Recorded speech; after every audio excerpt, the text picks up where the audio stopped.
Atención a la fecha, hoy es miércoles 14 de junio, bienvenidas y bienvenidos, esto es Noticias 7. Gracias como siempre por preferir a la televisión pública. Esta es nuestra propuesta informativa para comenzar esta jornada.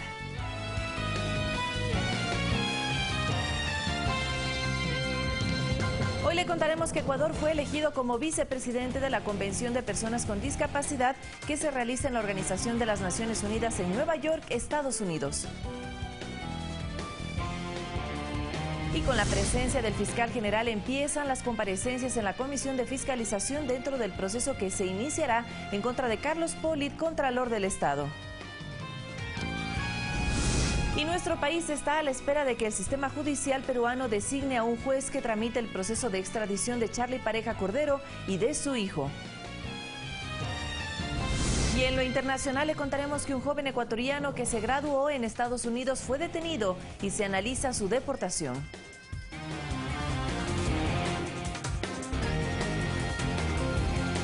Y como cada mañana, amigas y amigos, le presentamos una postal de nuestro bellísimo país. Estamos viendo la Inmaculada Concepción, o también conocida como la Catedral, en un templo católico ubicado en la ciudad de Cuenca. De estilo gótico renacentista con 3 cúpulas que sobresalen del tejado, estuvo inspirada en la Basílica de San Pedro en Roma. La construcción comenzó en 1885 y terminó 90 años después, en 1975. Si usted tiene tiempo, vaya a visitar nuestro austroecuatoriano y verá imágenes como esta, bellísimas. Buenos días, Ecuador.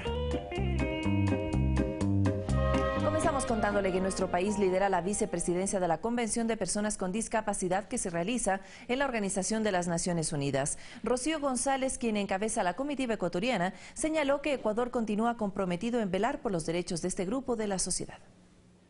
En el marco de la Convención de Personas con Discapacidad, Rocío González, quien encabeza la representación ecuatoriana en su calidad de delegada del presidente Lenín Moreno por el Comité Interinstitucional del Plan Toda una Vida, demandó en la ONU la plena inclusión y respeto a los derechos de los discapacitados.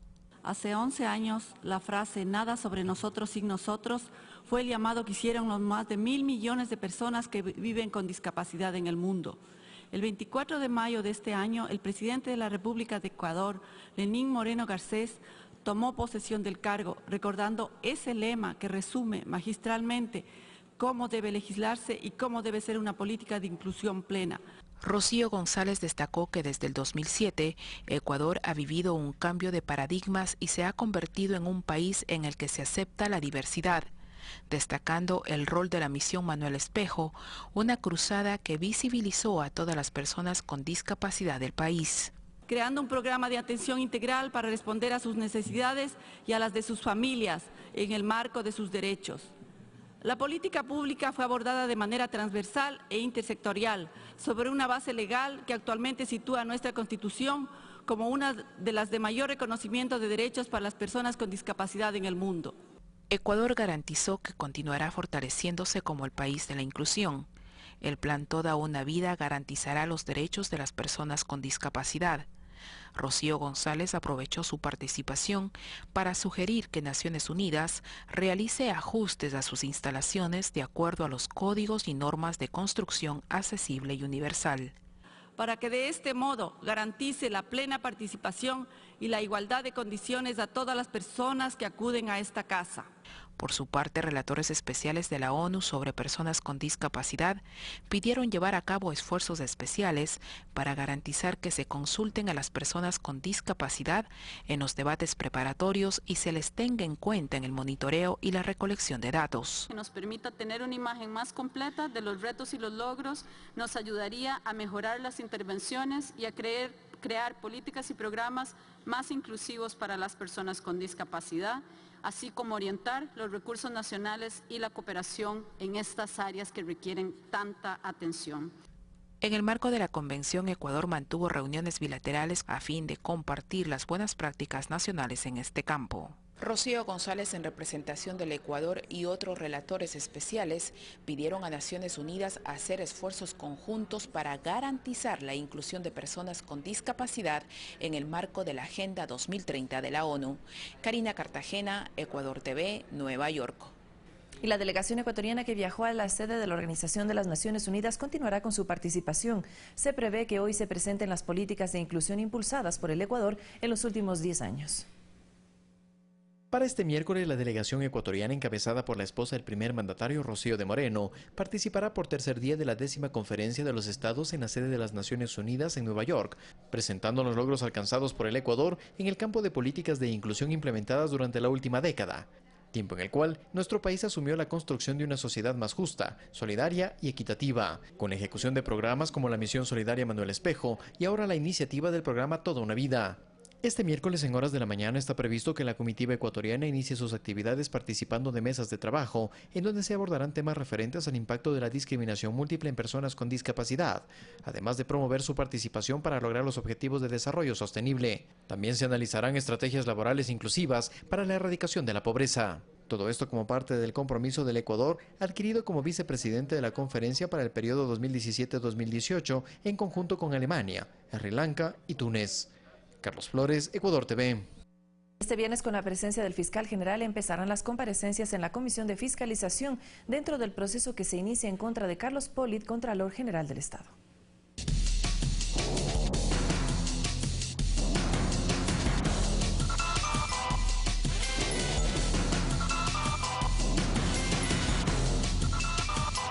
De este martes, la Comisión de Fiscalización dio a conocer el cronograma de comparecencias. El primero en acudir será Carlos Vaca Mancheno, fiscal general en funciones, y quien ordenó el allanamiento a los inmuebles de propiedad de Pollitt el pasado 2 de junio. Y la convocatoria queda ya establecida para el viernes a las 10 de la mañana. La próxima semana será el turno de los miembros del Consejo de Participación Ciudadana y Control Social, ente encargado de conformar las comisiones encargadas de la selección de autoridades de control. Recordar que hay 15 días para sustanciar el juicio y también para las pruebas de descargo. Raúl Tello propuso se amplíe las convocatorias a comparecer, en este caso llamando a quienes conforman la Comisión Ciudadana Anticorrupción. Informaron al país al respecto de investigaciones realizadas relativas con el señor Contralor General de la Nación. Sin embargo, la iniciativa no fue acogida por la presidenta de la sala, argumentando que la misma debe sustanciarse. No existe una institucionalidad que avale sus documentos, los que ellos han entregado. Quien ha solicitado ser recibido por la comisión es el vicepresidente de la República, Jorge Glass, a través de su cuenta de Twitter. Ratifico mi compromiso de asistir a todos los organismos de control de manera oportuna y transparente para combatir la corrupción. Por eso he solicitado ser invitado a la Comisión de Fiscalización para exponer sobre el caso Odebrecht en Ecuador.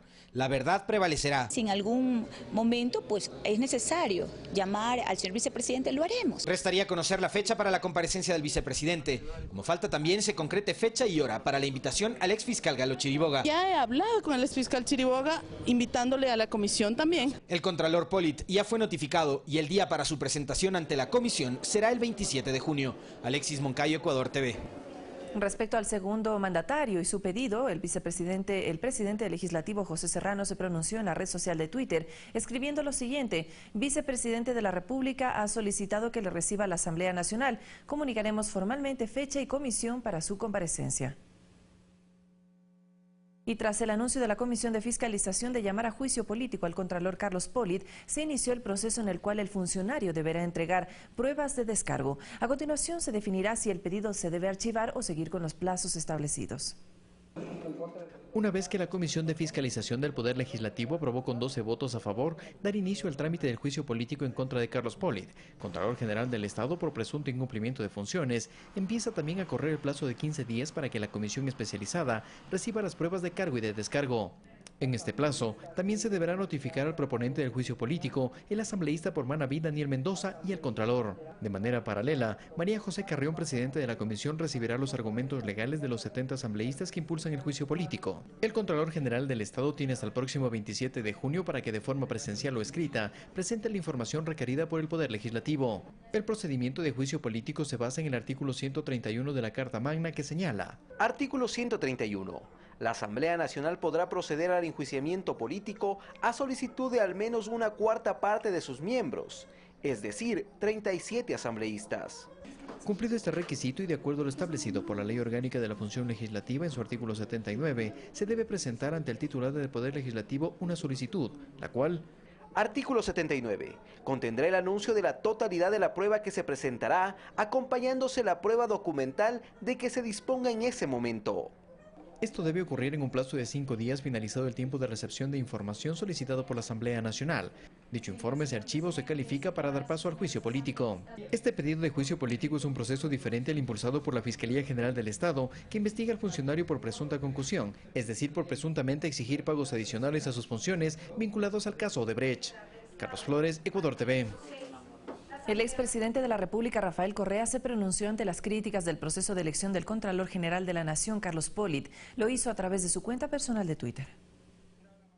Rafael Correa en su cuenta personal de Twitter reaccionó a las críticas que han realizado varios sectores de oposición ante las investigaciones que se impulsan desde la Fiscalía vinculada al caso Odebrecht en contra de Carlos Pollitt, mencionando que el concurso que se realizó para su designación no ha cumplido con las expectativas de idoneidad para ocupar el cargo.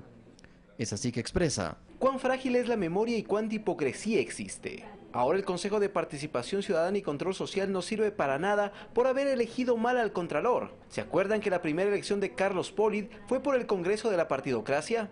La verdad es que el Contralor Pollitt tenía un currículum impresionante, incluyendo representaciones a nivel mundial. ¿Recuerdan cómo el fiscal elegido al inicio de mi gobierno por la partidocracia fue el que quedó en quinto lugar? ¿Recuerdan que de la terna enviada por el presidente para superintendente de bancos, el Congreso de la partidocracia escogió al último y a que este señor amarró con Sociedad Patriótica y el Partido Social Cristiano, a tal punto que presenta su nombre Gilmar Gutiérrez, y luego se fueron a chupar al Hotel Colón para celebrar la designación? Con la nueva constitución, las autoridades de control se eligen por concursos públicos a cargo de comisiones ciudadanas, no directamente del Consejo de Participación Ciudadana. Carlos Pollitt solo tuvo una impugnación que no fue acompañada de ningún documento, por lo que fue desechada. ¿Que el sistema puede mejorar? Por supuesto, pero al menos las autoridades de control ya no son designadas a dedo por el organismo más político, el Congreso, y ya no se reparten la patria cual botín entre piratas. Prohibido olvidar. Carlos Pollitt se desempeñó anteriormente como gobernador de Guayas, ministro de Bienestar Social y secretario general de la Presidencia de la República durante el gobierno de Lucio Gutiérrez, convirtiéndose en uno de los principales colaboradores de este gobierno. En febrero de 2007 fue designado por el Congreso de la época como parte de una terna aprobada por el Partido Sociedad Patriótica, Social Cristiano, PRIAN y PRE. Carlos Flores, Ecuador TV. De su lado, la Superintendencia de Control de Poder de Mercados realiza una investigación con el fin de establecer si la constructora brasileña Odebrecht incurrió en un abuso de poder y malas prácticas en los contratos que cumplió en nuestro país.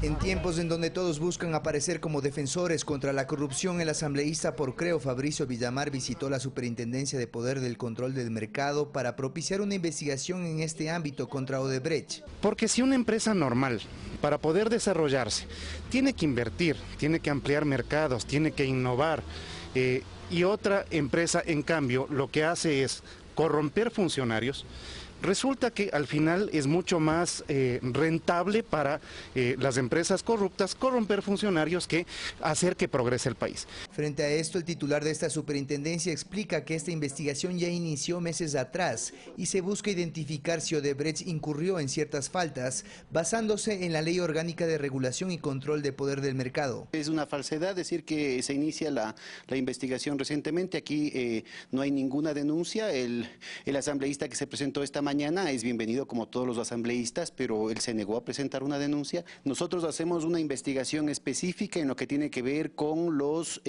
problemas, las distorsiones al mercado que pueden haberse desarrollado, más concretamente en torno al artículo 9, es decir, aquello que hace referencia al abuso del poder de mercado, y al artículo 27 en lo que tiene que ver con prácticas desleales. Tras el debido proceso, si se comprueba que esto ocurrió, podría implicar fuertes multas contra la constructora brasileña. En torno al artículo 27 de prácticas desleales, la multa puede llegar hasta el 10% del volumen de negocios. Si es que se trata del artículo 9, es decir, abusos, carteles, acuerdos, eso podría llegar hasta el 12% de las ventas brutas anuales. Se aclara que se respeta la competencia de cada función y que lo que se busca es sentar precedentes de forma general con todas las transnacionales. Y que dé una señal clarísima a los otros actores respecto al papel que tiene la autoridad de competencia en este campo específico. Se desconoce aún el tiempo que tarde esta investigación antes de pasar a la etapa de juzgamiento. César García, Ecuador TV. La defensa del exministro de Obras Públicas, Walter Solís, exige la nulidad de lo actuado contra su cliente. Asimismo, pide una investigación por la divulgación de documentos de la Dirección Judicial de Pichincha. Los abogados defensores de Walter Solís rechazan categóricamente la orden de detención emitida contra el exministro, la misma que conocieron a través de las redes sociales, en la que además se hace referencia a una causa que fue archivada el 22 de junio del año 2014 y cuya supuesta reapertura carecería de legalidad. Pero para reaperturar no lo puede hacer ni arbitraria ni caprichosamente, necesita nuevos elementos. Elementos que no existen, que no hay en ninguna parte, para querer justificar lo injustificable. Según el abogado Gutenberg Vera, la forma en que se ha procedido con el expediente resulta vergonzoso por la afectación al nombre de una persona y a su familia. ¿Dónde queda el honor del ingeniero Walter Solís Valareso? ¿Dónde queda su familia? ¿Dónde quedan sus amigos? ¿Dónde queda la buena fama? Pisoteados, atropellados. En compañía de la esposa e hijos de Walter Solís, la defensa exhorta a que los medios de comunicación que repliquen este tipo de información contrasten los datos. Asimismo, pide una investigación para determinar de dónde provino la divulgación de la mencionada orden de detención. Esta circulación nació en la Policía Judicial de Pichincha y se debe investigar seriamente. Tenemos que anteponer el derecho a todas las personas. Gutenberg Vera relacionó a que coincidencialmente surgen este tipo de anuncios al término de un gobierno de 10 años. Se habla de que es el cuarto ministro del gobierno anterior vinculado a actos de corrupción. Eso es cobardía, eso es falta de hombría. Si quieren acusar al gobierno anterior, acúsenlo directamente, porque pueden estar enjuiciados 1000 ministros. En penal cada quien responde por sus actos. Finalmente se anunció el pedido al fiscal general Carlos Vaca y al juez nacional de garantías penales Luis Enrique para el archivo de dicha indagación. Mirta Carrillo, Ecuador TV. En otro tema, varias de las personas a quienes la CONAIE busca se les otorgue la amnistía e indulto cuentan con antecedentes judiciales por delitos comunes. Nuevamente, la Confederación de Organizaciones Indígenas del Ecuador, CONAIE, solicitó una respuesta sobre el pedido de amnistía de 177 personas y el indulto de otras 20. Según esta organización, varios dirigentes de indígenas para quienes se solicita la amnistía estarían procesadas judicialmente por protestar contra las políticas de gobierno del expresidente Rafael Correa. Sin embargo, se trata de ciudadanos investigados por delitos que constitucionalmente no pueden ser solucionados por esta vía. Por ejemplo, asociación ilícita, tenencia ilegal de armas, tráfico de tierras, secuestro, asesinato, violación a la intimidad, falso testimonio y perjurio. Uno de ellos es Clever Jiménez, quien espera sea llamado a juicio por la divulgación de documentos protegidos y haber hecho públicos varios correos electrónicos del expresidente Rafael Correa, del exsecretario jurídico Alexis Mera y del procurador general del Estado Diego García. Una de las pruebas por las que Jiménez mantiene un proceso judicial es la difusión por parte del exasambleísta de un boletín de prensa titulado «Abogados de Chevron asesoran a gobierno en defensa nacional», información proveniente de los correos electrónicos enviados al Procurador General del Estado. Otro de los pedidos de la CONAIE es la amnistía o indulto a los exintegrantes de la veeduría que investigó los contratos de Fabricio Correa, Pablo Chambers y Gerardo Portillo, quienes también forman parte de la lista. Estos dos exmiembros de dicha organización aseguraron que el exmandatario sí conocía sobre los contratos que el Estado tenía con su hermano, por lo que fueron demandados por falso testimonio y sentenciados a 1 año de prisión. Finalmente, entre los miembros de la lista se encuentran un grupo de personas que participaron de protestas violentas y que actualmente son investigadas por el asesinato de 2 policías en San Carlos de Pananza, en Morona, Santiago, durante un ataque a un campamento minero. Además, 3 procesados por el secuestro de 11 militares en diciembre del año pasado. Ivana Paredes, Ecuador TV.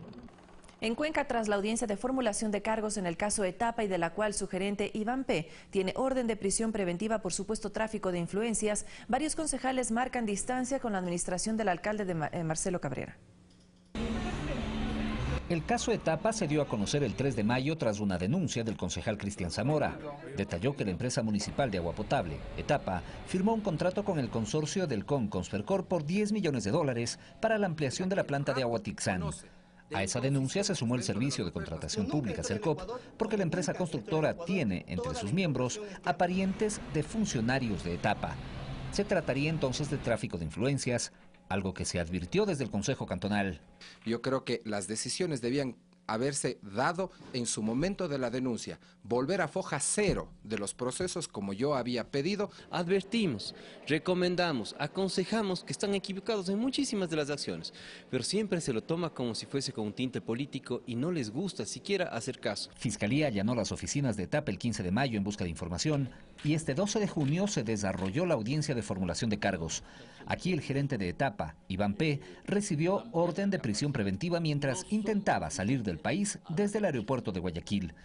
Otros 4 funcionarios de Etapa también son procesados. Un proceso investigativo rodeado de garantías constitucionales y legales. Mientras, quienes políticamente eran allegados al alcalde Marcelo Cabrera, hoy toman distancia y critican su administración. El alcalde de la ciudad, que en su momento vino a descalificar la denuncia que yo habría hecho y que ahora está indicando que es el primero en que quiere saber la verdad, paradójicamente. Llegamos con un proyecto político conjunto, digamos, pero cuando yo veo que no hay direccionalidad para cumplir esos objetivos, entonces no se hace nada ahí. El caso Etapa está en instrucción fiscal por 90 días. Los implicados son procesados por tráfico de influencias. Las obras contratadas hoy están paralizadas. Es un tema de preocupación extrema, además es una obra que era prioritaria o obras prioritarias para la ciudad. César Tacuri Vintimilla, Ecuador TV. Ecuador está a la espera de que el sistema judicial peruano designe a un juez que tramite el proceso de extradición de Charlie Pareja Cordero y de su hijo, mientras frente a ciertos cuestionamientos de la detención, el director de Interpol de ese país ratificó a la Comisión de Relaciones Exteriores del Congreso que se actúe conforme al procedimiento. La demanda fue entregada en horas previas a la Cancillería peruana, con lo cual inició el proceso formal para la extradición de Charlie Pareja Cordero y su hijo Carlos P.D. Daniel Maurate, abogado del Estado ecuatoriano, es quien lleva el caso y explica el contenido del pedido. Básicamente los hechos, las imputaciones, la tipificación y los elementos de convicción. Maurate detalla que se sigue el trámite de ley. Una vez que el pedido lo tome un juez de primera instancia, se decidirá si procede o no la causa. Si no hay alguna observación, se remitirá a una sala suprema conformada por 5 vocales y se convocará a una audiencia, la misma que resolverá si se da paso o no al proceso de extradición. De ser favorable para nuestro país, se enviará el pedido al Ministerio de Justicia y una comisión especial lo evaluará y luego se remitirá a un Consejo de Ministros, el mismo que en sesión aprobará o rechazará la extradición mediante decreto supremo, añade.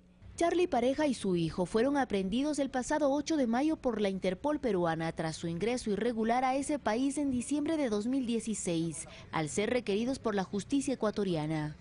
La Corte de esa nación ordenó 40 días de prisión preventiva mientras avanza el trámite de extradición. Depende de lo que pase en estos días, ¿no? O sea, lo importante es que esas personas están aseguradas aquí en el Perú. Paralelamente, ante las denuncias de la defensa de los Parejas sobre la forma como fueron capturados, este lunes la Comisión de Relaciones Exteriores del Congreso peruano recibió al director de Interpol, Martín Parra, quien aclaró que en el momento de la detención pusieron resistencia, sin embargo no existió maltrato físico. Existió forcejeo propio del procedimiento, no ha habido ninguna clase de maltrato irregular. El uso de la fuerza no es violencia, en tanto sea enmarcada dentro de la ley. Pareja Cordero y su hijo son requeridos por la Fiscalía ecuatoriana por estar vinculados en el presunto delito de lavado de activos, como parte de la red de corrupción al interior de Petroecuador. Según datos de las investigaciones, se habrían detectado transacciones financieras por más de 53 millones de dólares. Olga Velasco, Ecuador TV. Más noticias. El Servicio de Rentas Internas informó que se registra un incremento del 10% en la recaudación de la mayoría de impuestos que administra. Esto considerando los primeros 5 meses de 2017 con respecto al mismo periodo del año anterior. La medición no contempla las contribuciones solidarias. Mayo del 2017 aparece como el de mejor recaudación tributaria respecto a los últimos 46 meses, con un crecimiento del 13.6%. Crecimiento sostenido en los últimos meses de la mano de la recuperación de la actividad económica. En mayo de este año se recaudó 992 millones con respecto a los 873 del mismo mes en el año 2016. Otro indicador positivo se refleja en las ventas realizadas por los principales contribuyentes. A marzo del 2017 alcanzaron una variación interanual favorable del 9% y en abril del 4.5%. Los principales contribuyentes denominados contribuyentes especiales, que son grandes empresas, representan aproximadamente el 80% de la recaudación. Desglosando por concepto de IVA, en mayo del 2017 se recaudaron 373 millones, cifra que representa un incremento del 13% comparando el mismo mes del 2016. Pero también hay otros impuestos de declaración o de periodicidad mensual que monitoreamos que también crecen, por ejemplo las obligaciones de retenciones en la fuente,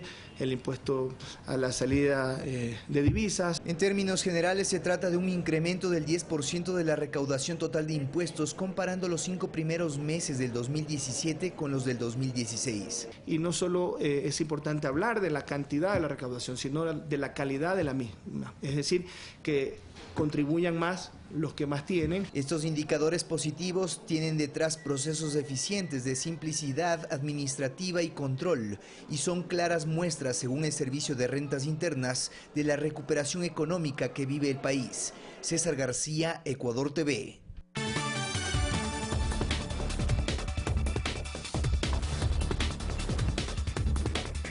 Revisemos lo que pasa en el resto del planeta. Preste mucha atención. Un joven ecuatoriano que se graduó en el colegio de Estados Unidos fue detenido. Se analiza su deportación.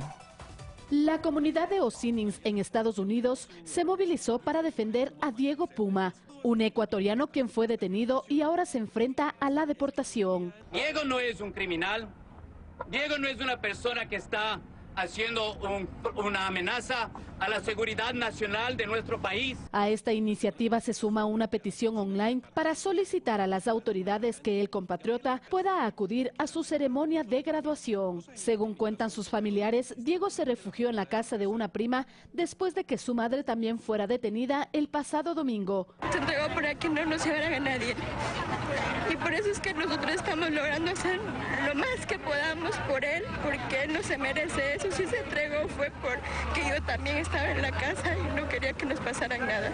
Sin embargo, agentes del Servicio de Inmigración y Control de Aduanas lo detuvieron ya que tenían una orden de un juez solicitando su deportación, pues permanecían en ese país de forma ilegal. Hemos estado hablando con ellos todas las semanas, pero jamás nos dijeron, ustedes tienen una deportación tal fecha. Esta detención se da tras las nuevas normas del gobierno de Donald Trump contra los migrantes. Los arrestos en Estados Unidos aumentaron casi un 40% a principios de 2017, en comparación con el mismo periodo del año pasado. Fernanda de la Bastida, Ecuador TV.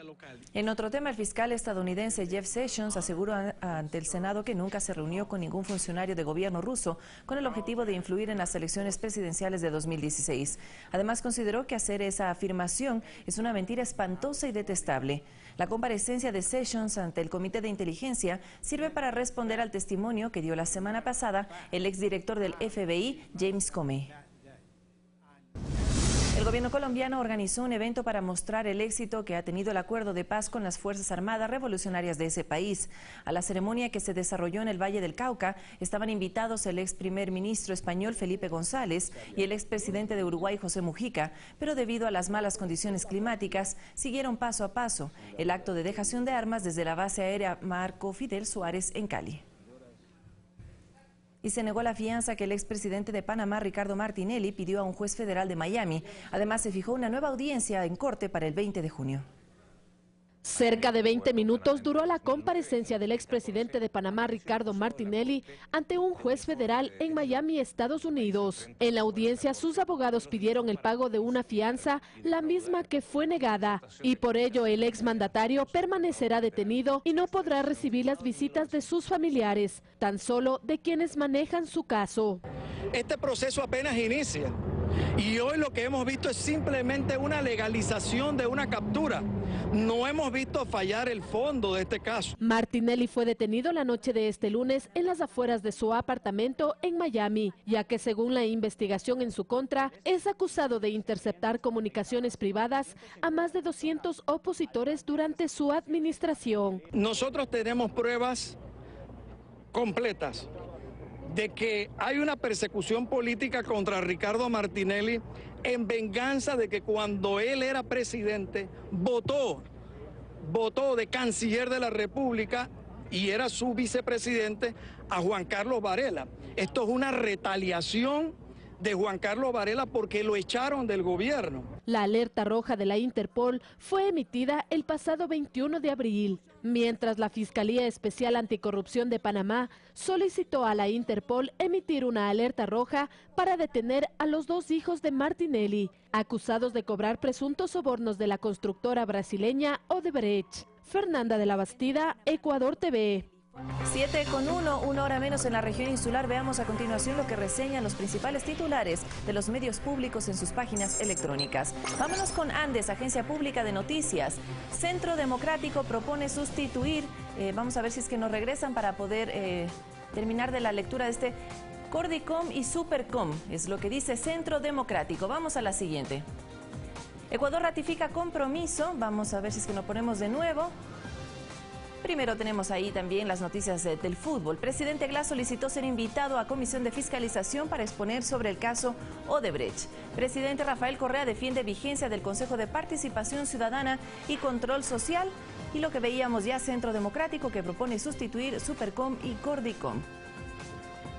Ecuador ratifica compromiso de aportar y garantizar derechos a personas con discapacidad, noticias que hemos visto también en este espacio de noticias. Vamos a ver lo que reseña en este momento diario El Telégrafo, decano de la prensa nacional en su página electrónica. Funcionarios de etapa entregaron contratos a familiares directos, contratos millonarios, dice el titular de diario El Telégrafo. Mesa de fiscalización fijó fechas de comparecencia, por supuesto en el caso Odebrecht, y lo que vimos ya también, noticias vinculadas a lo que tiene que ver con la gestión que hace el gobierno en temas de discapacidad. Asamblea se allanó al veto del Código de Entidades de Seguridad. Vamos a ver si ponemos en otra pestaña, miren ustedes, tenemos política, economía, Ecuador, sociedad y justicia. Vamos a ver qué nos ponen nuestros compañeros adentro en la producción. Dice, la nueva área de farmacotecnia del Hospital de Guayaquil genera 30% de la gestión que realiza esta casa de salud. Y 14 personas de cada 1000 donan sangre en Ecuador. Atención a este tema. Hoy se festeja, hoy se conmemora el Día del Donante Mundial de Sangre. Usted ya donó, amiga y amigo televidente, recuerde que puede salvar vidas. Cultura en este momento. Se han olvidado de la cultura y ahora es momento de remediarlo. No podemos pedirles a los políticos la moralidad que no asumimos en el día a día. Gestores culturales que se expresan a través de Diario El Telégrafo. Avanzamos a la página de los medios públicos del Ecuador, ¿cómo no?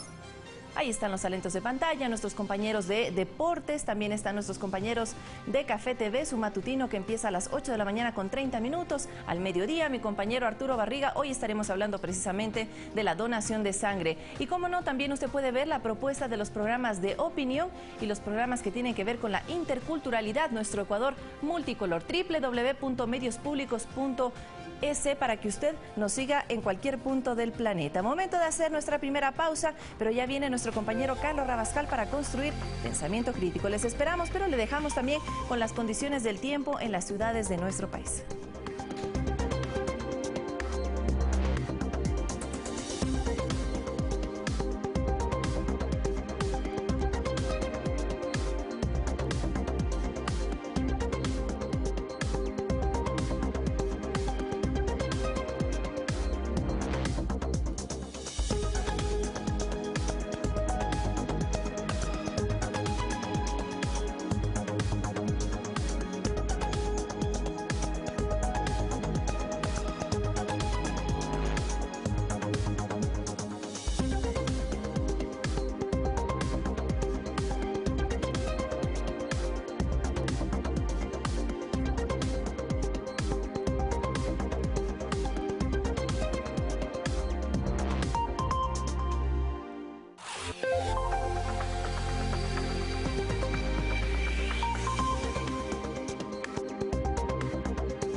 Los animales se reúnen por razones extraordinarias y nos sorprenden una y otra vez. Entre a sus vidas como nunca antes, en un viaje increíble por el planeta.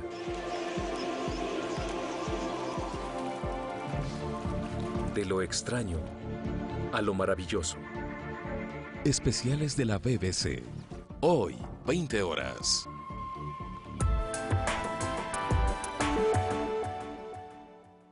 Personajes que marcaron la historia del país. ¿Dónde están? ¿Qué hacen ahora? Lo averiguaremos en ¿Qué pasó con? Un nuevo programa de Ecuador TV para rescatar la memoria del país. Estreno, sábado 17 de junio, 18:30. Tenemos a Wikileaks bajo la lupa en un debate que promete ser enriquecedor para todos. Por encima de cualquier derecho está el derecho a la libertad de los ciudadanos de conocer la verdad de lo que hacen sus gobiernos.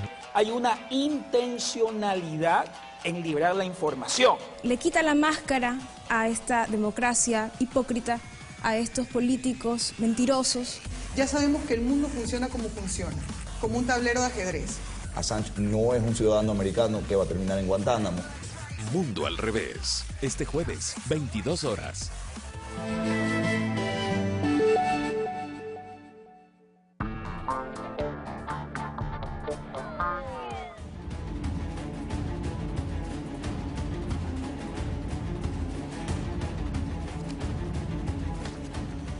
...14 de junio, día miércoles, esto es Pensamiento Crítico, soy Carlos Rabascal y usted está sintonizando Ecuador TV, su medio público, por cierto.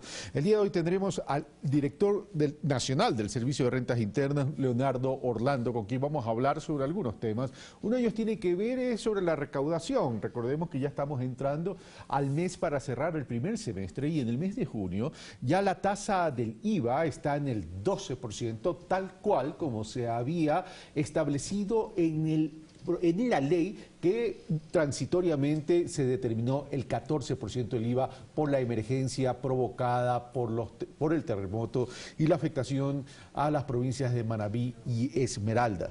Luego tendremos a Vilma Andrade, integrante de la Comisión del Régimen Económico y Tributario, para hablar también sobre el combate a la corrupción. Digo también porque evidentemente a Leonardo Orlando también le voy a preguntar desde el SRI cuál ha sido el aporte en esta lucha contra la corrupción y en la necesidad de establecer procesos de transparencia. Iniciamos entonces. Bienvenidos a Pensamiento Crítico y, por cierto, muchas gracias, pero muchas gracias por los comentarios, los aportes y las felicitaciones por el programa del día de ayer, Impulso Político. Un programa distinto, pero un programa que trata de visibilizar, primero, voces nuevas y dos, otro tipo de oportunidades y también refrescar el pulso de la política en el Ecuador. Leonardo Orlando, buenos días, bienvenido. Mes de junio, casi cerrando ya el primer semestre, una tasa del IVA que vuelve a su estado original, pasa del 14 al 12%, se cumplió la disposición transitoria que estableció la misma ley. Uno, ¿cómo está la evolución de la recaudación en relación al mismo periodo del año pasado? Y dos, ¿cuál pudiese ser el impacto de esta reducción al 12%? Muy buenos días, Carlos, y a todos los ecuatorianos que nos miran a través de Ecuador TV. En efecto, a partir del 1 de junio retornamos a la tarifa permanente del 12%, estos 2 puntos de contribución adicional y temporal para atender las afectaciones del terremoto de Manabí y Esmeraldas, sirvieron como una de las principales fuentes de financiamiento de la reconstrucción y reactivación económica de esas 2 provincias. Al finalizar el cómputo de este tributo, de estos 2 puntos adicionales, superaremos los 800 millones de dólares de un total de más de 1.550 millones de dólares que generarían las contribuciones solidarias hasta finalizar el año. Este mes de junio se registrará la recaudación correspondiente al mes de mayo, al IVA interno del mes de mayo, que las empresas están pagando durante este mes. Las expectativas en el presupuesto ya estaban asumidas, ya que siempre se dijo y se cumplió y se honró la palabra de que los recursos de la Ley de Solidaridad iban a ser exclusivos para atender las necesidades de emergencia y de reconstrucción y reactivación económica. Así que en el presupuesto se sigue trabajando de acuerdo a la Constitución y la ley. Está prorrogado el presupuesto del año 2016 para el 2017. El señor presidente Lenín Moreno tiene un plazo constitucional para presentar una proforma del 2017 y en pocas semanas posteriores la proforma del año 2018. No se contemplaban estos dos puntos adicionales, así que no hay afectación en las expectativas financieras del presupuesto, ya que todo iba para la reconstrucción y reactivación económica, que tiene otra fuente de financiamiento de aquí en adelante. Ok, vamos por partes entonces. Me dices 800 millones de la recaudación de los dos puntos adicionales en relación a al total de recaudación en relación a este tema especial, considerando entonces que 700 millones son las contribuciones especiales.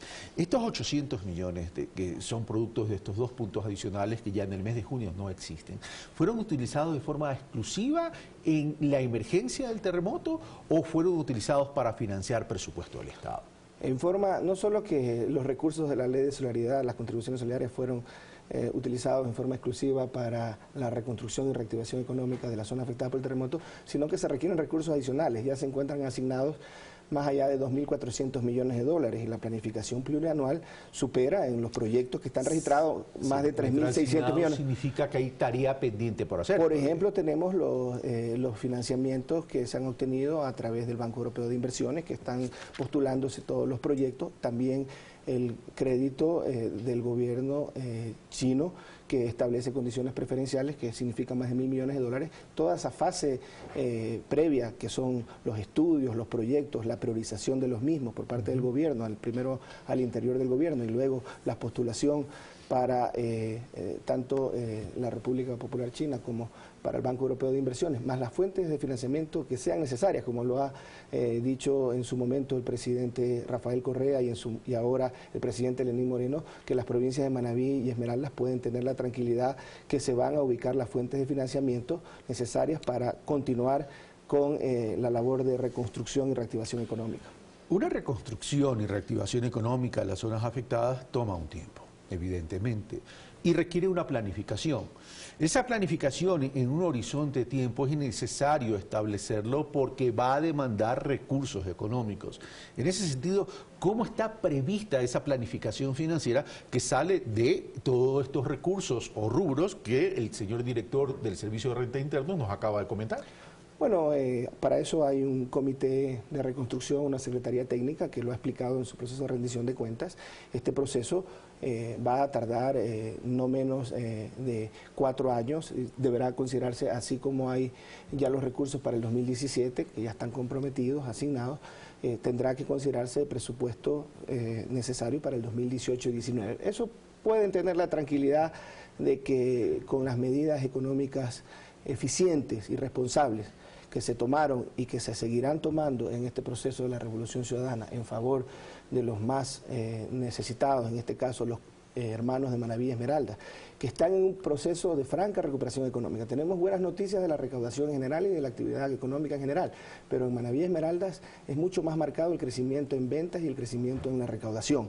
Las noticias desde el primer trimestre del año son muy alentadoras, estimado Carlos. Mucho más marcado en relación a qué tiempo, porque una cosa es mucho más marcado durante la emergencia o mucho más marcado en un periodo antes del terremoto. No, estamos hablando de la comparación antes del terremoto. Okay, es que nosotros hemos hecho un corte porque somos muy objetivos y transparentes con las cifras. Hicimos un corte de la recaudación hasta el 15 de abril porque después del 16 de abril, incluso ustedes recordarán, se difirieron los plazos para presentar impuestos.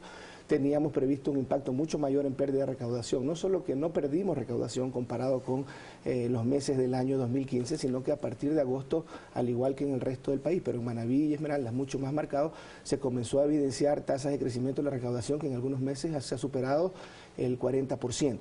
Entonces, estas comparaciones son aislados del efecto del terremoto, es decir, contra periodos versus periodos antes del terremoto. Así que esas comparaciones son totalmente objetivas. Quiero contrastar con data dura. La semana pasada, si no me equivoco, sí, creo que fue la semana pasada, tuve la oportunidad de entrevistar a Julio José Prado, presidente de la Asociación de Bancos Privados.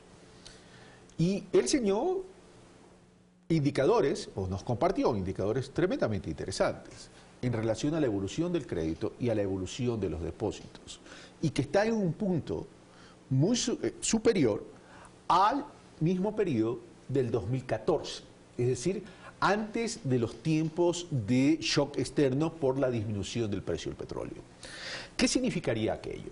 Significaría que si la evolución de los depósitos se incrementó por encima del 2014 e igual cosa sucede con la evolución de los créditos, significaría que hay síntomas evidentes de recuperación económica. Pero para poder contrastar y poder verificar que hay ese síntoma de recuperación económica, eso se debería reflejar en la recaudación tributaria del IVA, por ejemplo, y también del impuesto a la renta, evidentemente. ¿Cómo lo podemos contrastar? ¿Qué data dura tenemos? Bueno, Carlos, su pregunta es muy oportuna. Efectivamente, llevamos 10 meses, no sé si podemos mostrar en las cámaras para el público que nos está observando a través de la señal. 10 meses de recuperación. Desde el mes de agosto comenzamos a evidenciar una recuperación. A partir del mes de mayo del año 2015 comenzamos a tener un decrecimiento en la recaudación. Y el primer quimestre del año 2016 fue el quimestre más duro.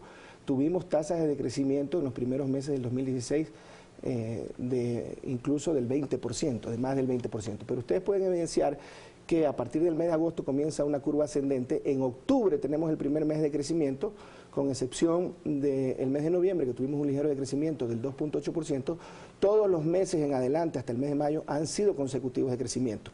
El mes anterior, el mes de abril, fue de recaudación cerrada, fue del 12.3% el crecimiento, y el último mes, que es el mejor mes de los últimos 46 meses en desempeño de la recaudación comparado con el mismo periodo del año anterior, tenemos un crecimiento del 13.6%. El mejor mes de los últimos 46 meses. Una pregunta, quisiera ver el mes de febrero y el mes de abril. Y hago esta pregunta porque fueron los meses de elecciones. Bueno, en el mes de febrero es importante aclarar un tema. En el mes de mayo se registra principalmente la actividad económica del mes de abril. Correcto, del mes de abril. Ya, entonces en el mes de abril tuvimos un desempeño en ventas, por ejemplo, de los contribuyentes especiales, que son los que más aportan a la recaudación. 80% aproximado de la recaudación proviene de los grandes contribuyentes. Tuvimos un crecimiento en ventas del 4.5%. Crecimiento. Y en marzo tuvimos un crecimiento en ventas de los mismos grandes contribuyentes. ¿En marzo en relación a la recaudación de febrero? En marzo con relación al mismo mes del año anterior, del 9%, variaciones interanuales, porque hay ciclos estacionales, hay meses obviamente que hay picos. Entonces tenemos en el mes de enero tuvimos un crecimiento de la recaudación, diciembre y enero fue un crecimiento significativo de más de un dígito, comenzamos a crecer desde diciembre a más de un dígito con el 12%, en el mes de febrero registramos un crecimiento del 8%, y en el mes de marzo un crecimiento del 3.5%. Ya se puede decir que hay una tendencia. Entonces. Yo pienso que es clara la estabilización, la tendencia de estabilización, y no solo de estabilización, ya de recuperación de la economía, porque aparte del nivel de crédito, de los depósitos, del nivel de ventas, las cifras del IVA interno, Carlos, tuvimos 15% de crecimiento interanual en enero, y en los 2 últimos meses hemos tenido crecimiento en el IVA interno, que es nuestra principal medición, nuestra principal variable de medición de la actividad económica interna. Tuvimos crecimiento en los 2 últimos meses, abril y mayo, del 13%. Estamos hablando interanual. Sí, ¿Qué pasa con el 2014 en relación al 2014? ¿Qué pasa en relación al 2012? ¿Cuál es la evolución con relación a otros años que hubo crecimientos económicos importantes? Bueno, el año 2014 fue un año pico en nivel de ingresos, en el nivel de la actividad económica, en el nivel de la recaudación. Fue el mejor año de desempeño económico probablemente de la década. Hubo años muy buenos, entre el 11 y el 14 fueron años muy buenos. Pero todavía no volvemos a los niveles del 2014, pero nos estamos aproximando. Nosotros creemos que en este segundo semestre del año 2017 llegaremos a los niveles del 2014, que fueron los niveles más altos de recaudación, pero hemos superado largamente los niveles de recaudación del 2015 y del 2016. Esto en relación a lo que es IVA, impuesto a la renta. En el impuesto a la renta también tenemos un crecimiento importante, también del orden del 7% en el primer quimestre, y en el mes de abril que es el mes que declaran las sociedades, tuvimos un crecimiento del 10%, ¿no? En el periodo acumulado es del 7%, es el segundo impuesto en mayor aporte a la recaudación tributaria. Los 4 principales impuestos, que son el IVA, el impuesto a la renta, el ICE y el ISD, tienen desempeño positivo. En general, todos los impuestos están teniendo un rendimiento favorable. Un crecimiento del 7% en términos de impuesto a la renta interanual. ¿Qué inflación está? ¿Qué inflación tenemos? Bueno, tenemos una inflación menor al 2%. Menor al 2%, es decir, que tendríamos un crecimiento real del 5%. Del 5%, incluso en el IVA sería sobre, el crecimiento real sería sobre el 11%. Una de las discusiones, uno de los temas que se llevó a cabo en el debate de la campaña electoral fue el tema del anticipo del impuesto a la renta, considerando que el sector productivo dice que en algunos casos, y por no decir en muchos casos, decía el sector productivo, se convierte en un impuesto mínimo, porque no se cobra sobre la utilidad, se cobra sobre la facturación. En ese sentido, ¿cuál es el comportamiento de estas retenciones o de este anticipo de impuesto a la renta y cuál va a ser la posición dentro de estos consejos consultivos que también se están creando producto de la mano extendida dicha en la campaña electoral? Bueno, tal como lo ha anunciado el presidente Lenín Moreno, en los próximos días se expedirá el respectivo decreto de conformación del Consejo Consultivo Tributario y Productivo, así que esperamos en ese marco, de ese espacio de diálogo, escuchar las diferentes propuestas, hacer los análisis y recomendaciones que correspondan para que se tomen las mejores decisiones de política pública. El anticipo del impuesto a la renta no es la principal fuente de financiamiento de este impuesto. Lo constituyen las retenciones mensuales que se hacen a los empleados en relación de dependencia, a quienes se realizan pagos por compra de bienes y servicios. Eso es aproximadamente 2/3 de la recaudación. Y de ahí un poco más de un 25% proviene de la recaudación anual que se presenta en marzo, en abril, y el anticipo genera o representa aproximadamente entre un 11 y un 12% del total de la recaudación. Así que la principal fuente de financiamiento son las retenciones dentro del impuesto a la renta, dentro de la estructura del impuesto a la renta. Y en ese marco de diálogo vamos a analizar cuáles son las propuestas, pero sabemos que todos debemos coincidir en la sostenibilidad de las finanzas públicas, en el combate a la evasión, en la transparencia fiscal, en la suficiencia recaudatoria, que es un principio constitucional del régimen tributario, de la equidad y de la progresividad del régimen tributario y todos los incentivos que sean necesarios para favorecer el aparato productivo, sobre todo a nuestros sectores exportadores generadores de divisas, se analizarán en un contexto integral entre lo productivo y lo tributario. Okay. Ahora, en estos últimos tiempos estamos viviendo una coyuntura donde se ha visibilizado temas de corrupción. Caso de Brecht, uno de ellos, el caso Petroecuador, fue otro. En ese sentido, ¿cuál fue el aporte del Servicio de Rentas Interno?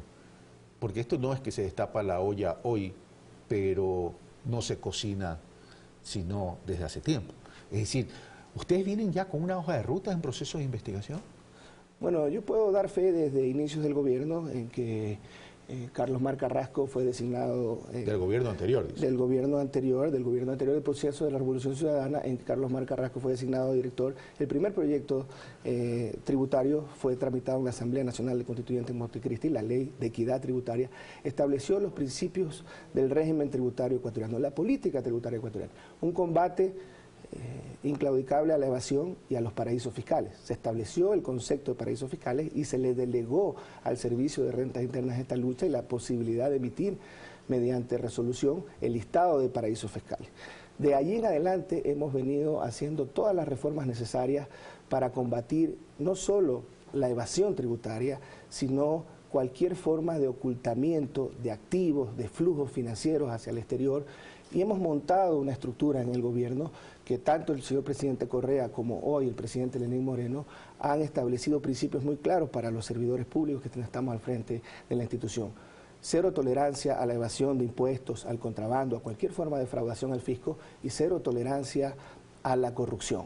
En este caso nos encontramos más preparados cuando se detectó lo de los papeles de Panamá. Todos estos casos, los papeles de Panamá, los casos de Petroecuador, la red que se estableció y se identificó de Carlos Pareja Cordero, un ex dirigente político social cristiano que está en el sector petrolero desde hace 3 décadas y luego la red de Odebrecht tienen un patrón común que se evidencia no solo en la defraudación tributaria, sino en los casos de corrupción y en el blanqueo de capitales. La opacidad de la utilización de los paraísos fiscales. Empresas de papel, empresas offshore en paraísos fiscales. Ese es el patrón común que hemos encontrado. Estos procesos de corrupción, nosotros como servidores públicos que vivimos de nuestro salario y trabajamos con honestidad, con mística y con compromiso, somos los primeros interesados en que cualquier funcionario que haya estado involucrado en un acto de corrupción sea sancionado con todo el rigor de la ley. No se puede generalizar por unos cuantos corruptos que traicionaron a un proyecto político, a un gobierno, a un presidente, no se puede generalizar y no se puede desconocer la verdadera lucha contra la corrupción, que es crear sistemas, instituciones y leyes.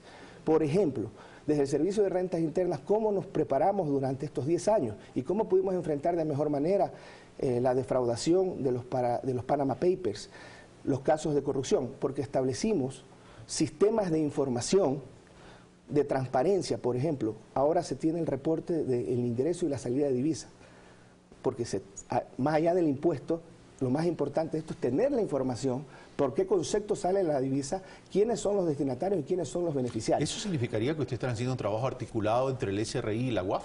La UAF, la Fiscalía y otras instancias de gobierno, y obviamente siempre tenemos una cooperación institucional con la justicia en favor de la transparencia, en favor de la lucha contra la evasión y la corrupción. No todo flujo financiero, no todo flujo de efectivo, no todo flujo de recursos monetarios hacia el exterior significa que es ilegal e ilegítimo. ¿Cómo diferenciar entonces esto para evitar dentro de estos procesos de investigación algún tema de injusticia?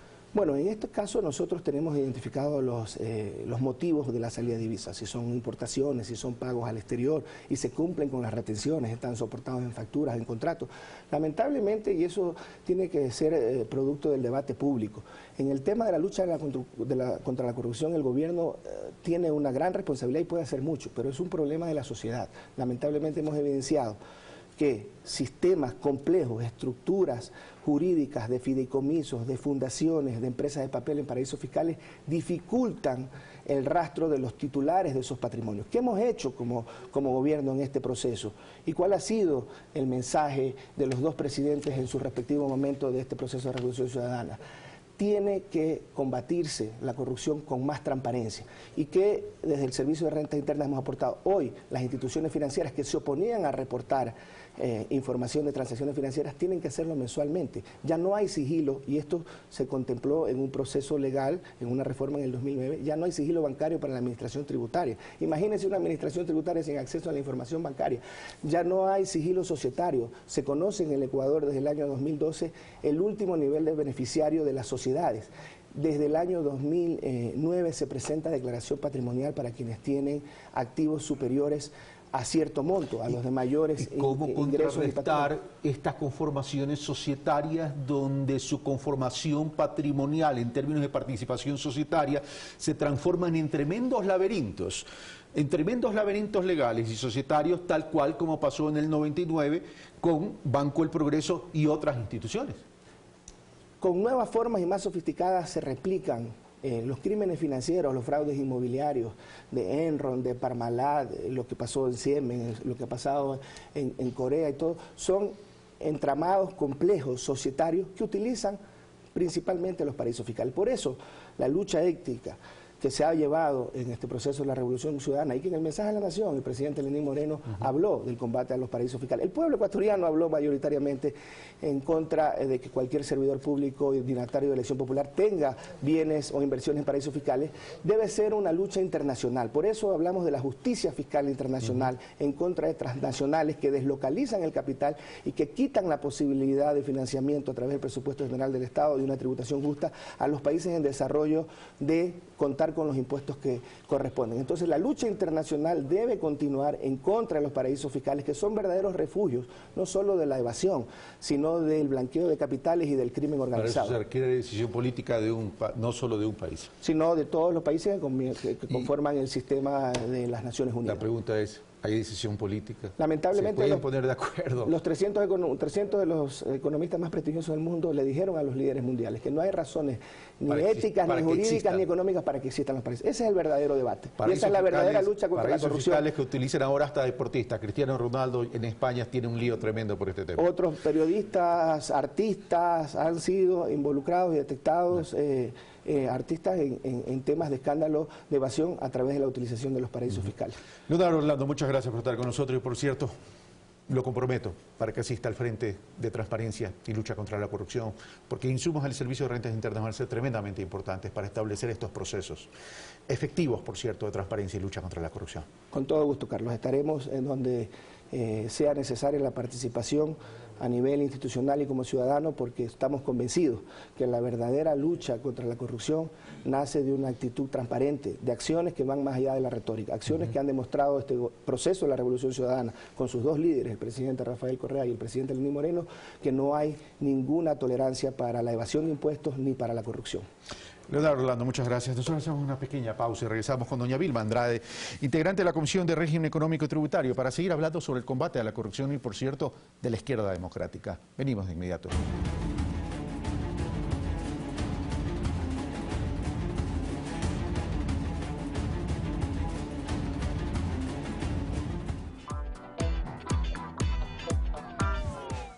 Hoy, Itoco busca una oportunidad.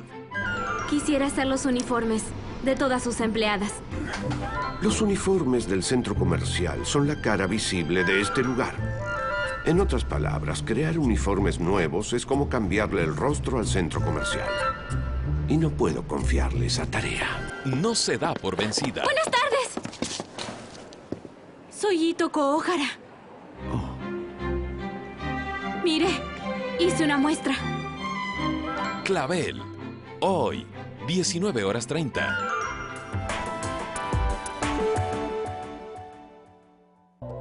Entre los pacientes de esta semana tenemos a una mujer que vive presa de la depresión. Sé lo que se supone que debo hacer, pero parece que no puedo hacerlo. Un hombre asediado por un eczema irritante. He probado diferentes cremas, ungüentos, pero sigue volviendo. Y por algo mucho más amenazante para su salud. Me temo que estamos ante una situación límite. Dietas desintoxicantes. ¿De verdad necesitamos hacerlas? ¿O nuestro cuerpo hace ese trabajo por nosotros? Comidas curativas. Jueves 20 horas.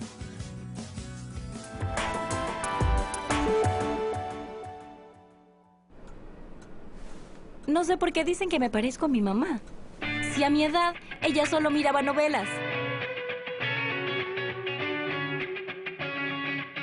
Yo tampoco soy parecido a mi papá. Si no hacemos nada igual. Solo nos parecemos en nuestro plan de CNT. Ambos tenemos un plan móvil con 2.5 gigas, 70 minutos para hablar, Facebook, WhatsApp libres y Deezer Premium por 6 meses. Pero mi plan tiene un bono de 18 gigas para YouTube y ellos con Office 365 y 1 tera en nube. Bueno, el precio del plan también es igual. Tienes mucho en común con ellos, por eso CNT tiene un plan perfecto para todos. Cámbiate a CNT. En 100 años, nada será como lo conocemos hoy. La ciencia y la tecnología habrán cambiado todas las áreas de nuestra vida. El trabajo y la educación no serán la excepción. Y las pistas de ese futuro posible ya están entre nosotros. 2111. Este domingo 20 horas.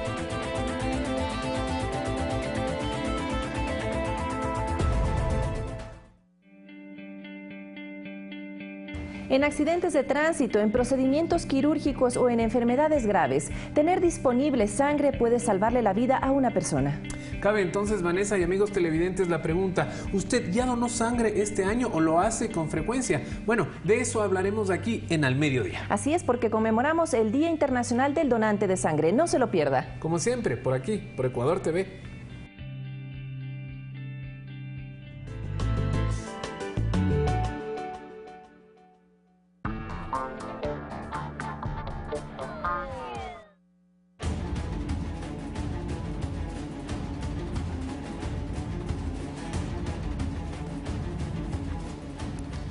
Estamos de vuelta, amigos televidentes. Tenemos la presencia de doña Vilma Andrade, integrante de la Comisión de Régimen Económico y Tributario, también designada en la Comisión Especial para la Lucha contra la Corrupción. No me refiero al frente, me refiero a la Comisión de la Asamblea Nacional y adicionalmente directora nacional del Partido Izquierda Democrática. ¿Cuál va a ser su rol? ¿Y cómo va a generarse acciones efectivas de la Asamblea Nacional Legislativa para poder establecer estos procesos de lucha contra la corrupción? Vilma Andrade, bienvenida. Muchas gracias, buenos días a toda la audiencia. Bueno, ya hemos empezado a hacer un trabajo. Inicialmente en la Comisión de Régimen Económico nos correspondió la revisión de ejecución presupuestaria del segundo semestre del 2016 y pudimos trabajar intensamente en poco tiempo, sí, pero establecer que hace falta realmente políticas de priorización del gasto, de calidad del gasto, que permitan que los recursos de todos los ecuatorianos sean manejados de la mejor manera. Yo creo que el analizar lo pasado, que aunque algunos asambleístas decían esto ya es hechos consumados, yo creo que el llevar a una revisión profunda de lo que ha ocurrido en el presupuesto anterior nos va a poder llevar con políticas mucho más claras para el presupuesto que en pocos días tiene que presentarse. Presentar. ¿Cómo relaciona usted el tema de la ejecución presupuestaria con posibles o supuestos actos de corrupción? Más que allá de corrupción, en este caso preciso, yo diría con ineficiencia. Por ejemplo, tenemos programas como el propio que es de la reconstrucción de Manabí, que tiene una ejecución de alrededor del 78%. Sin embargo, en general, el presupuesto en un promedio tiene más del 90%. Entonces nosotros, si vamos a la revisión, nos estamos dando cuenta que hubo problemas de eficiencia o se tiene que demostrar también en la comisión cuáles fueron las complicaciones que llevaron a no ejecutar el presupuesto en su totalidad. Adicionalmente, el tema del endeudamiento con endeudamiento internacional. Hemos pedido, yo personalmente pedí la comparecencia de la Comisión de la Deuda para que veamos en qué condiciones se endeudó el país, cuáles fueron el mercado en ese momento y cuáles fueron las decisiones que se tomaron. Pero justamente como teníamos muy pocos días, habíamos recién integrado la comisión, no se pudo establecer esas comparecencias. Sin embargo, yo creo que a futuro podemos desde la comisión también trabajar en propuestas, y lo estamos haciendo. El apoyo al emprendimiento creo que es fundamental. En épocas de recesión económica, el emprendedor nace por necesidad más que por innovación, y el Ecuador es uno de los países con más alto número de emprendedores. Entonces necesitamos políticas claras para el emprendedor. Yo he solicitado que a través del Ministerio de Finanzas, cuando se analice una nueva reforma tributaria, que sabemos que el presidente Lenín Moreno posiblemente la envíe, se haga un análisis de lo que implica la carga tributaria, incluida lo que es en los GATS, en los municipios, porque aquí en Quito, por ejemplo, un pequeño negocio, un pequeño comercio y un mediano comercio, igual que los grandes, pagan patentes, impuesto predial y licencias únicas de funcionamiento, de actividades económicas, y eso sumado a la carga tributaria nacional debería establecerse rangos que permitan realmente que el emprendedor pueda trabajar de mejor manera. Estoy consciente que eso hay que hacer, pero si comparamos con Colombia y comparamos con Perú, el IVA, por ejemplo, en Colombia se incrementó al 19% y el IGP, que es el equivalente a nuestro IVA en Perú, está en el 18%.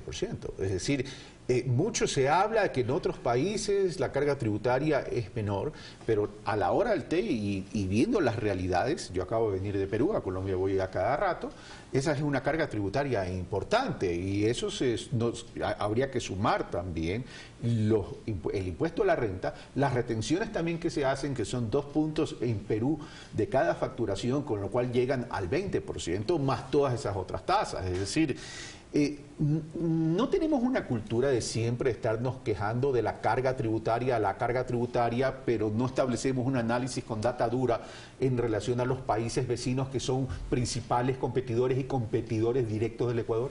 Sí, pero la verdad es que puede haber ciertas diferencias, pero también ellos tienen en este momento un endeudamiento menor, tienen... Yo no estoy hablando de endeudamiento, no, estoy hablando estamos hablando pero que del sistema económico en Colombia, de hecho, tienen una mayor, por ejemplo, inversión. Entonces, pero yo me voy a que aquí en el país nosotros necesitamos una revisión completa. Si bien los gobiernos autónomos tienen su autonomía, sí vale la pena que se haga un análisis general de lo que representa el pequeño comerciante. Una de las quejas mayor que nosotros tuvimos en lo largo de nuestro recorrido en la campaña era ese. O sea, hay un momento de recesión económica, los pequeños negocios son los que más impacto tienen y los que están sufriendo las consecuencias de esa recesión. Pero habría que hacer un análisis integral en ese sentido. A ver, primero, el endeudamiento en Colombia y Perú no es que es menor que el Ecuador, por si acaso.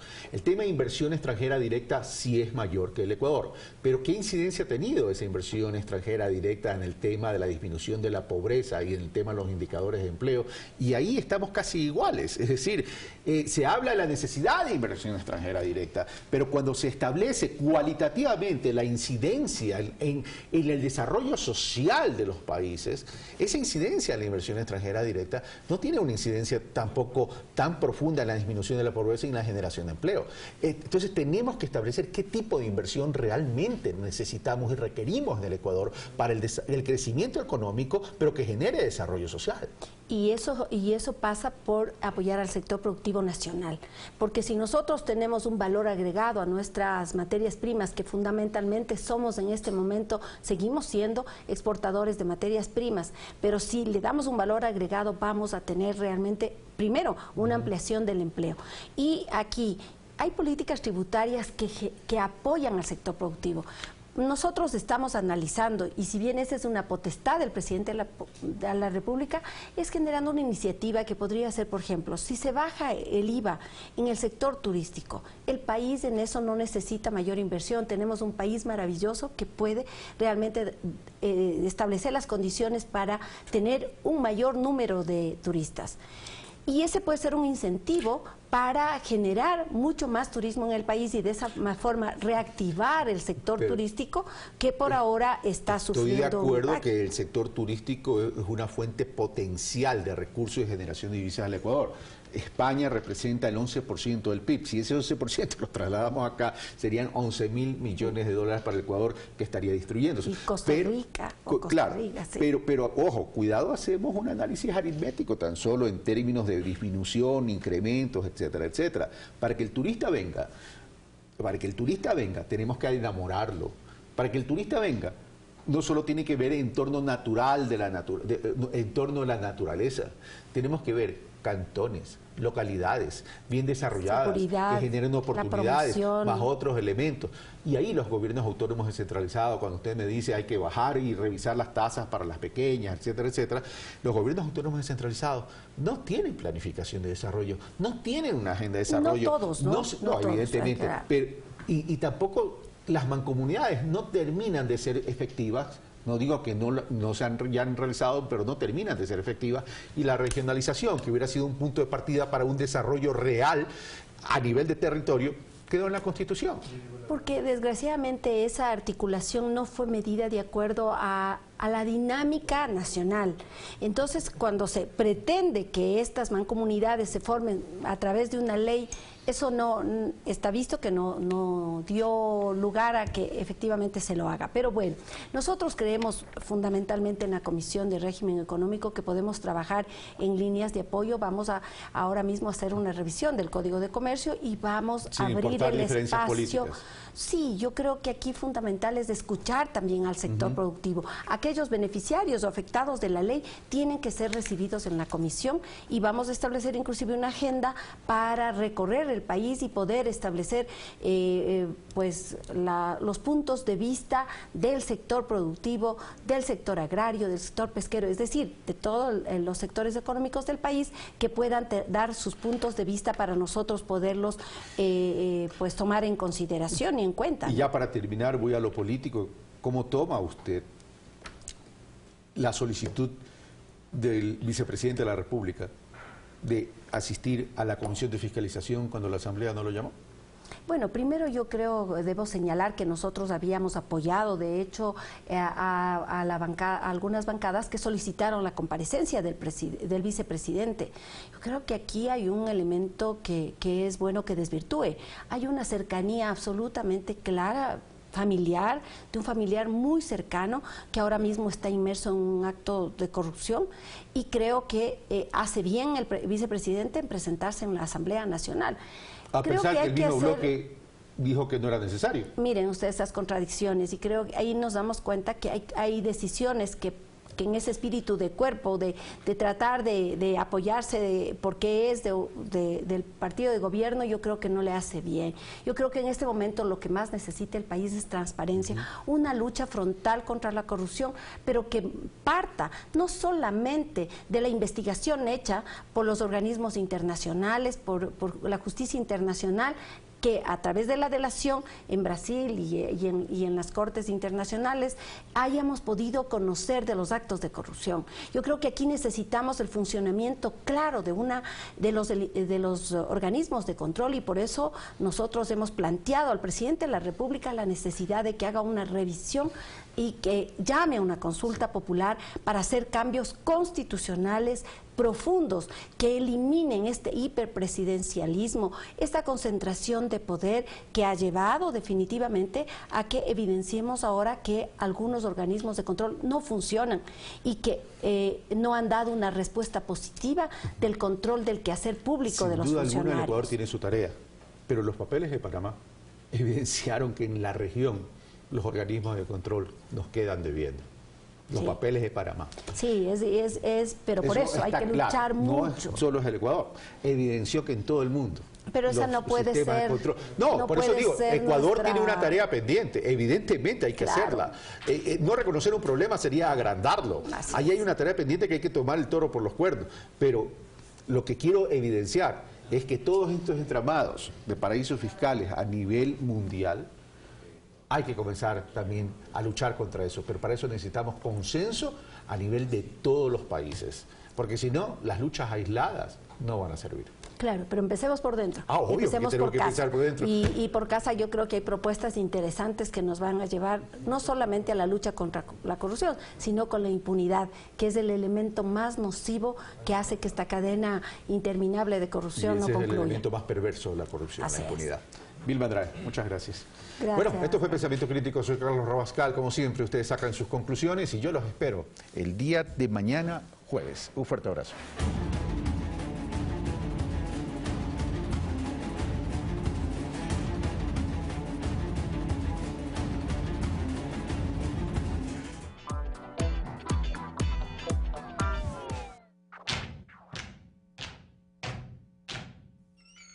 Oh, man.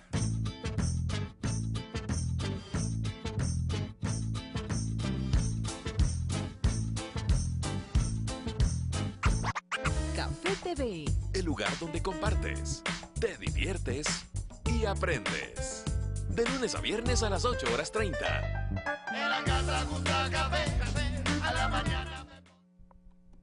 La historia de una leyenda del deporte ecuatoriano y su innegable éxito en el fútbol uruguayo.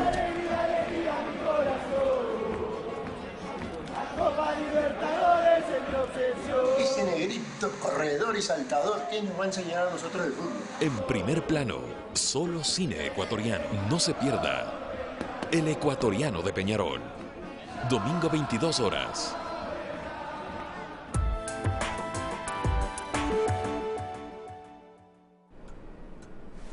No sé por qué dicen que me parezco a mi mamá. Si a mi edad, ella solo miraba novelas. Yo tampoco soy parecido a mi papá. Si no hacemos nada igual. Solo nos parecemos en nuestro plan de CNT. Ambos tenemos un plan móvil con 2.5 gigas, 70 minutos para hablar, Facebook, WhatsApp libres y Deezer Premium por 6 meses. Pero mi plan tiene un bono de 18 gigas para YouTube y ellos con Office 365 y 1 tera en nube. Bueno, el precio del plan también es igual. Tienes mucho en común con ellos, por eso CNT tiene un plan perfecto para todos. Cámbiate a CNT. el narrador, poeta y periodista Raúl Pérez Torres, actual ministro de Cultura, comparte con Javier Lazo el nuevo plan en materia cultural al frente de esta cartera de Estado. En un nuevo programa en vivo de Palabra Suelta. Esta noche, 22 horas.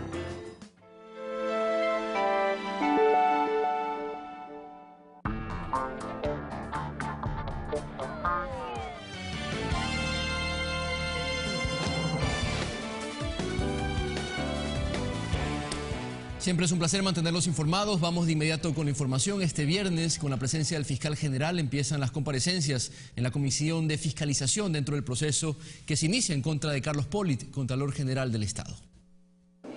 En la sesión de este martes, la Comisión de Fiscalización dio a conocer el cronograma de comparecencias. El primero en acudir será Carlos Vaca Mancheno, fiscal general en funciones, y quien ordenó el allanamiento a los inmuebles de propiedad de Pollitt el pasado 2 de junio. Y la convocatoria queda ya establecida para el viernes a las 10 de la mañana. La próxima semana será el turno de los miembros del Consejo de Participación Ciudadana y Control Social, ente encargado de conformar las comisiones encargadas de la selección de autoridades de control. Recordar que hay 15 días para sustanciar el juicio y también para las pruebas de descargo. Raúl Tello propuso se amplíe las convocatorias a comparecer, en este caso llamando a quienes conforman la Comisión Ciudadana Anticorrupción. Informaron al país al respecto de investigaciones realizadas relativas con el señor Contralor General de la Nación. Sin embargo, la iniciativa no fue acogida por la presidenta de la sala, argumentando que la misma debe sustanciarse. No existe una institucionalidad que avale sus documentos, los que ellos han entregado. Quien ha solicitado ser recibido por la comisión es el vicepresidente de la República, Jorge Glass, a través de su cuenta de Twitter. Ratifico mi compromiso de asistir a todos los organismos de control de manera oportuna y transparente para combatir la corrupción. Por eso he solicitado ser invitado a la Comisión de Fiscalización para exponer sobre el caso Odebrecht en Ecuador. La verdad prevalecerá. Si en algún momento pues es necesario llamar al señor vicepresidente, lo haremos. Restaría conocer la fecha para la comparecencia del vicepresidente. Como falta también se concrete fecha y hora para la invitación al exfiscal Galo Chiriboga. Ya he hablado con el exfiscal Chiriboga, invitándole a la comisión también. El Contralor Pollitt ya fue notificado y el día para su presentación ante la comisión será el 27 de junio. Alexis Moncayo, Ecuador TV.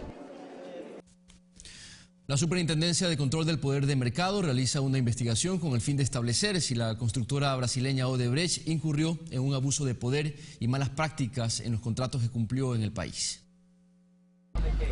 En tiempos en donde todos buscan aparecer como defensores contra la corrupción, el asambleísta por Creo, Fabricio Villamar, visitó la Superintendencia de Poder del Control del Mercado para propiciar una investigación en este ámbito contra Odebrecht. Porque si una empresa normal, para poder desarrollarse, tiene que invertir, tiene que ampliar mercados, tiene que innovar, y otra empresa, en cambio, lo que hace es corromper funcionarios, resulta que al final es mucho más rentable para las empresas corruptas corromper funcionarios que hacer que progrese el país. Frente a esto, el titular de esta superintendencia explica que esta investigación ya inició meses atrás y se busca identificar si Odebrecht incurrió en ciertas faltas basándose en la Ley Orgánica de Regulación y Control de Poder del Mercado. Es una falsedad decir que se inicia la investigación recientemente. Aquí no hay ninguna denuncia. El asambleísta que se presentó esta mañana es bienvenido como todos los asambleístas, pero él se negó a presentar una denuncia. Nosotros hacemos una investigación específica en lo que tiene que ver con los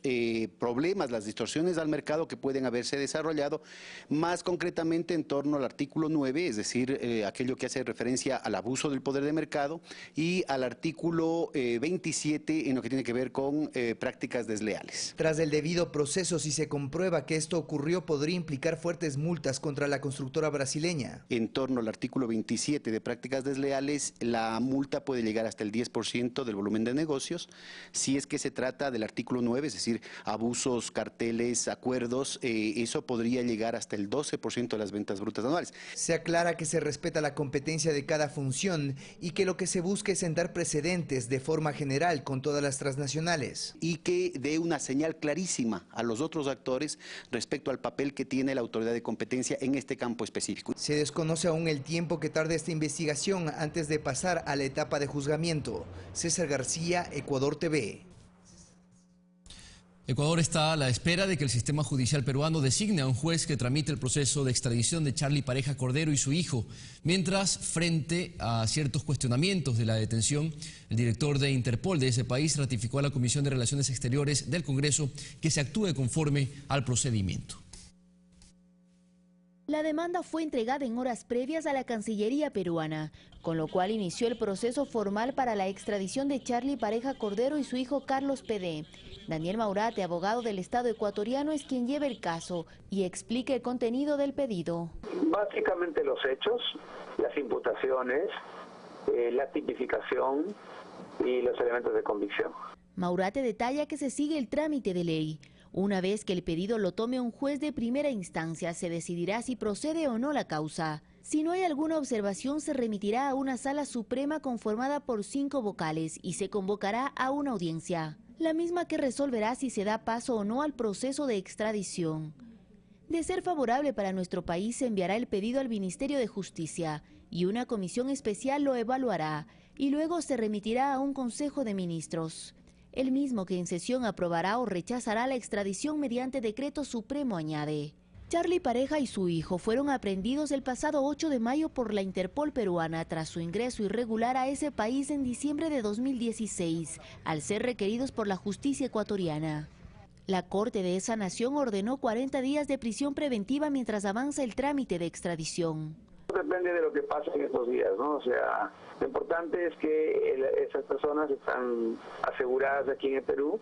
Paralelamente, ante las denuncias de la defensa de los Parejas sobre la forma como fueron capturados, este lunes la Comisión de Relaciones Exteriores del Congreso peruano recibió al director de Interpol, Martín Parra, quien aclaró que en el momento de la detención pusieron resistencia, sin embargo no existió maltrato físico. Existió forcejeo propio del procedimiento, no ha habido ninguna clase de maltrato irregular. El uso de la fuerza no es violencia, en tanto sea enmarcada dentro de la ley.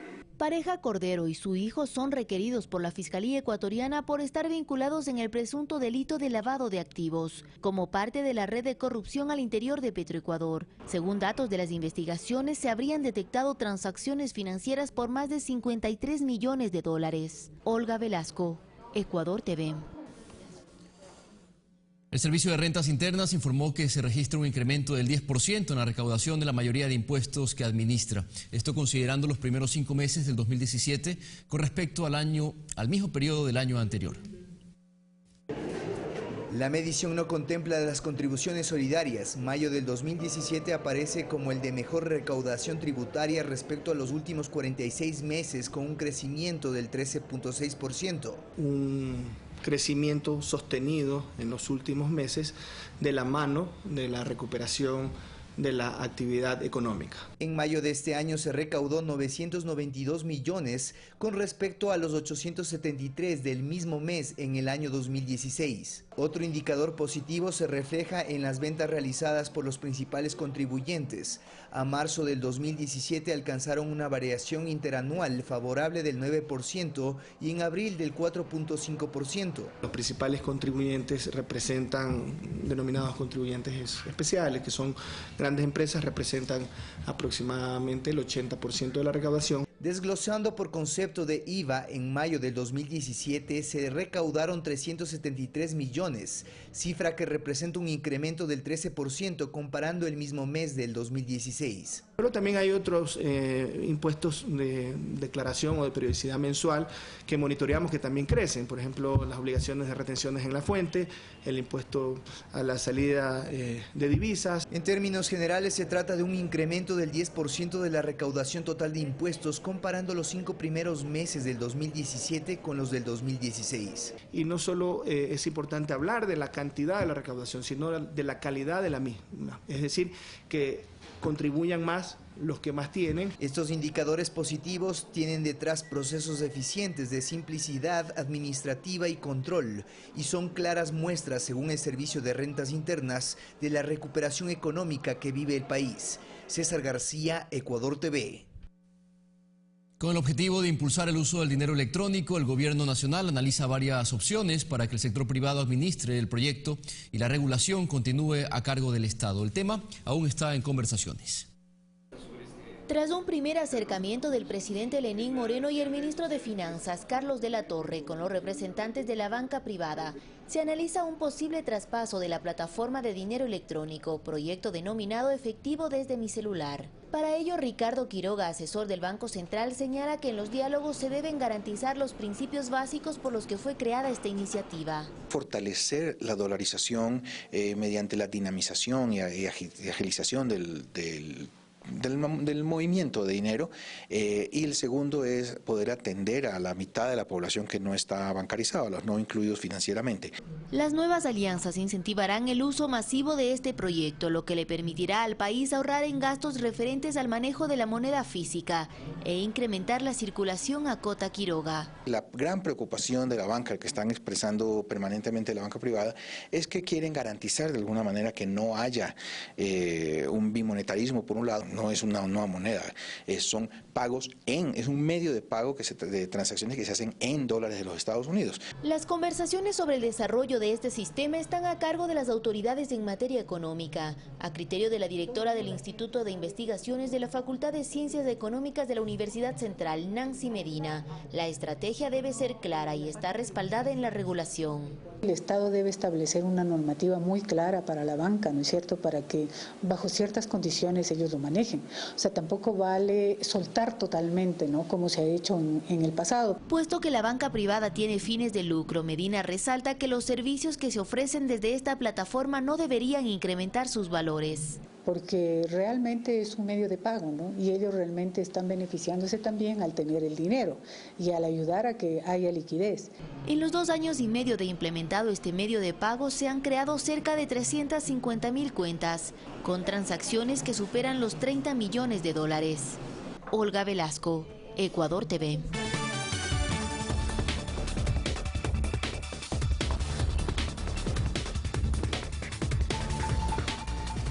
Vamos con información fuera de nuestras fronteras, información en pleno desarrollo. En este caso, a esta hora, la cadena internacional CNN reporta un tiroteo en Alexandria, esto es cerca del Capitolio en Estados Unidos. Ahí tienen las imágenes. Según información preliminar, el tiroteo se registró hace pocos minutos cuando un grupo de congresistas republicanos que jugaban béisbol estaban entrenando. No se conoce con certeza si los disparos ocurrieron en la cancha o en una cafetería cercana. Se habla de varios heridos, entre ellos un congresista y 2 policías. Insistimos, información en pleno desarrollo. El presidente Donald Trump está atento a esta noticia, según la Casa Blanca. Y más temas, un gigantesco incendio consume un edificio y deja hasta el momento 6 muertos. Cifra que podría aumentar por la gravedad de los heridos. Mientras que el secretario de Estado de Estados Unidos, Rex Tillerson, habló ante el Senado de la necesidad de regresar a las fumigaciones para erradicar los cultivos de coca. Más noticias en el siguiente resumen. Más de 250 bomberos combaten a esta hora el incendio en una torre de 24 pisos y 120 departamentos cerca del barrio Notting Hill en Londres. Las llamas se iniciaron a la 1:29 de la madrugada de este miércoles y hasta el momento se desconocen las causas que lo provocaron. Un centenar de policías, médicos y ambulancias ayudan a las decenas de heridos. Hasta el momento se confirmó la muerte de 6 personas. Las autoridades indicaron que la cifra de víctimas podría aumentar ya que hay personas atrapadas. Se estima que al menos entre 400 y 600 personas viven en este edificio. Los bomberos solo han podido llegar hasta el piso 20 para ayudar a los afectados. Según testigos, varias personas saltaron desde sus ventanas. La administración del presidente Donald Trump reveló que le ha pedido a Colombia reanudar las fumigaciones aéreas para controlar el crecimiento de los cultivos ilícitos en el país. Así lo confirmó el secretario de Estado Rex Tillerson durante una audiencia en el Comité de Asuntos Internacionales del Senado. Desde el Ministerio de Justicia en Bogotá se indicó que las decisiones de la Corte Constitucional y del Consejo de Estado hacen inviables las fumigaciones en las fronteras. Un sismo de 6.9 grados en la escala de Richter sacudió a Guatemala en una zona próxima a la frontera con México. Así lo indicó el Servicio Geológico de Estados Unidos. De momento se conoce que una persona resultó herida en el poblado de San Sebastián al caerle restos de una iglesia antigua y fue trasladada a un hospital. Las autoridades de Guatemala, El Salvador y México aseguran que no hay daños severos. El estudiante estadounidense Otto Warmbier, condenado en Corea del Norte a 15 años de trabajos forzados por robar un cartel de un hotel, fue liberado y ya se encuentra en los Estados Unidos. Otto, de 22 años, salió de Corea del Norte acompañado de un equipo médico, ya que se encuentra en coma desde hace más de un año tras haber sufrido una intoxicación por botulismo. La Casa Blanca indicó que Corea del Norte deberá explicar las causas de su coma. Fanny Lara, Ecuador TV. 7 de la mañana, 4 minutos. De inmediato vamos a conocer los hechos que marcarán la jornada en este miércoles. En el segmento, lo que se viene. Los representantes de la Cámara de Comercio de Guayaquil se reúnen con el ministro de Trabajo, Raúl Ledesma, para presentar sus propuestas sobre la actividad laboral y el empleo formal. La reunión se realizará en el Ministerio de Trabajo en la República de El Salvador y Suiza desde las 11:30. Desde las 8 de la mañana, la Universidad Tecnológica Equinoccial inaugura el segundo Encuentro Internacional de Investigación en Turismo, Hotelería y Gastronomía 2017.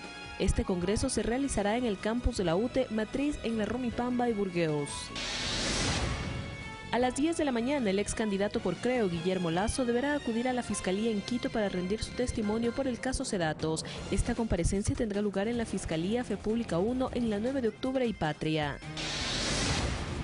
A las 10 de la mañana, el Ejército ecuatoriano realizará la ceremonia de cambio de mando en la Brigada de Aviación del Ejército y la entrega de un helicóptero Super Puma. El acto contará con la presencia del ministro de Defensa, Miguel Carvajal, en la Brigada de Aviación del Ejército, sector de La Balbina, vía Amaguaña.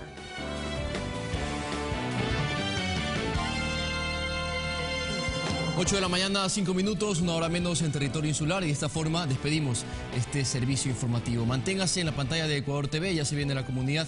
Mi nombre es Abraham Verduga, será hasta la tarde.